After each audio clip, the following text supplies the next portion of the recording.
The president's announcement set off a wave of warnings across the Middle East. We are joined now by Seth Doane in Jerusalem and Holly Williams in Istanbul, Turkey.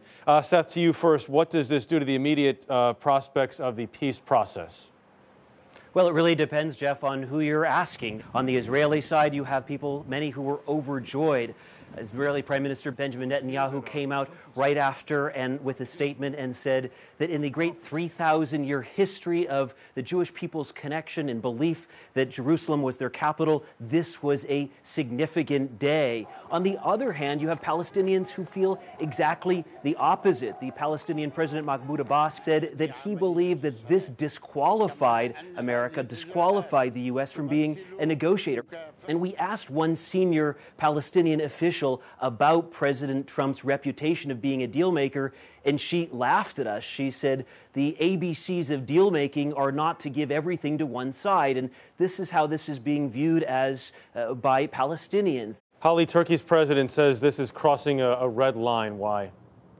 Well, Jeff, Muslims around the world see this as a slap in the face because so many of them support Palestinian dreams of statehood. And here in the Middle East, many people have somehow come to believe that the US is waging a war against Islam and against Muslims, and they will see this as more evidence of that. We heard today from King Abdullah of Jordan, a very important US ally.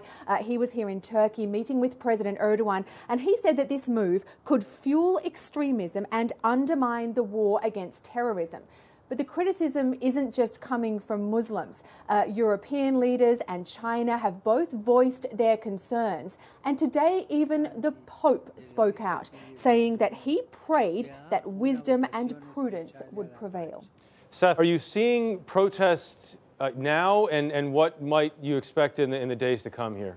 We were already starting to see some protests earlier in the day, but several Palestinian groups have called for a day of rage protests on Friday, of course, the holy day here, and that is already changing the security situation, the scenario, the look ahead on the ground here. We had Hamas come out and say that this announcement opens the gates of hell. And Holly, what else are you paying attention to in Istanbul or other parts of the Arab world? You know, Jeff, I think that there's not very much that governments in this part of the world can do about this right now, and they know that. But next time the US wants cooperation from Middle Eastern governments in this very important part of the world because of oil, because of its location, because of terrorism, this won't help. Holly Williams in Istanbul and Seth Doane in Jerusalem, thank you both very much.